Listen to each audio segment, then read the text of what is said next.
Sheen Shot. Yeah, boy. Hey guys, welcome back to the Sheen Shots channel. Lately, I've been seeing more and more new people come to Outward, and some of them are a bit confused when it comes to finding their way. I think most of us longtime players remember our first time in the swamp. It can be pretty hard to navigate through foggy weather and the endless poison water all over the place. In order to help out, I'm going to check out each region map and go over a few of the significant markers you should be sure to look out for. But before I do that, let's check out some things that are in every single region that you should know about. The most significant marker in each region is the vigil pylon. These are the giant green crystals that seem to hold some sort of monster inside.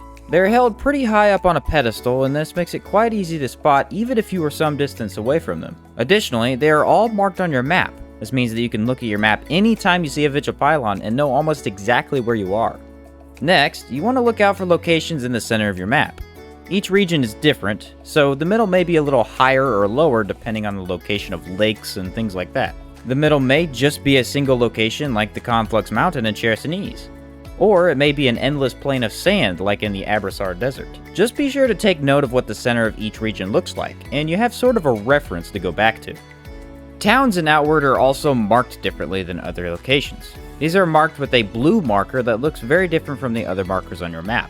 There are other locations you will need to go to in order to progress in your storyline, but these towns are where the main conversations happen, and it won't take you long to pick up on where they are. Almost every region map also has lines or trails that you can follow on your journey.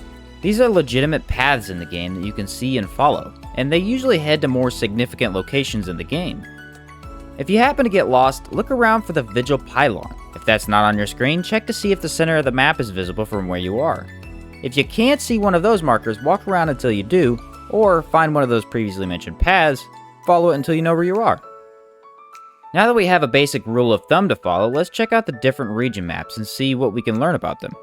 So Chersonese is the first region you are in when getting out into the game, and the good news is, we start in town. This is marked at the top left of your map. Notice that there is a large region of unmarked territory directly underneath the town. This area is filled with hyenas, bandits, and pearlbirds, and there's no requirement for you to head here at all. Although, if you get confused here, the beach can take you all the way down, making it very easy to find your way back. The Conflux Mountain is in the center of this region, and is one of the biggest landmarks in the game. You can see it from almost anywhere in this region, making it very easy to find your location. Also, take note of the vigil pylon. It is directly next to the exits of Chersonese, making it very easy for you to find the exit to the swamp and Enmerker Forest.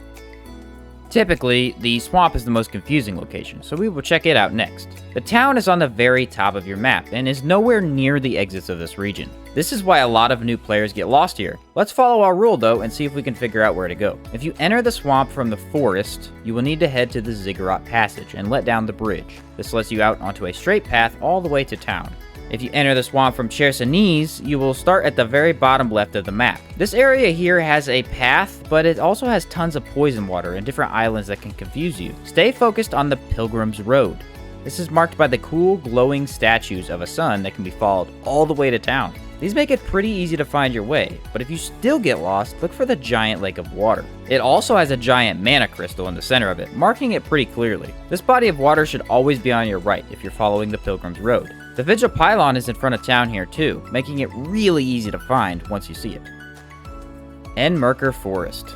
You will spend a lot of time here, my friend. First thing to take note of is the giant lake in the center. Easy enough to find if need be.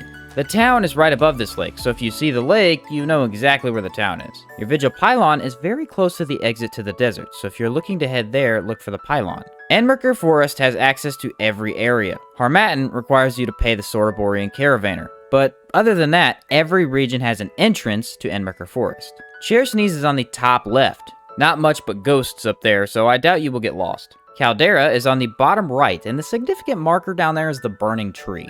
It can be seen pretty far away and is a tree on fire, so pretty hard to miss. The swamp is in the top right corner of the map, and there is almost nothing up there except the face of the Ancient's Cave. This area is pretty easy to navigate since the giant lake can be seen most of the time. If you can't see the lake, look for the burning tree, Cabal Wind Temple, or Vigil Pylon. Don't let the dense trees and mountainous region fool you. Of course, the desert is next, and this region isn't that bad to navigate either. Your entrance is marked by an oasis on the map, and the center of this region is basically just open map. Sand as far as the eye can see. Cross this to get to the town of Levant, or head left to the Stone Titan Caves. The only thing difficult about this region is that part of it is elevated above the other. Head down into the Lake of Sand and you can access anything in the brighter areas of your map. Head over to the bridges or vigil pylon and you will be in the darker regions of your map. If you can't find your way out of the desert, just look for the ridge of pointy mountains and you will be out in no time. Caldera is only accessible if you purchase the Three Brothers DLC, and this region is completely volcanic. There's a large crater in the center of this region, but that's pretty difficult to see. If you're on the left side of your map, look out for the Mimatour's Hive. It's a giant nest-looking structure that can be seen very far away. If you're on the right side of this map, look for the Vigil Pylon. It is much more elevated than in other regions, so you can see it on almost the entire map.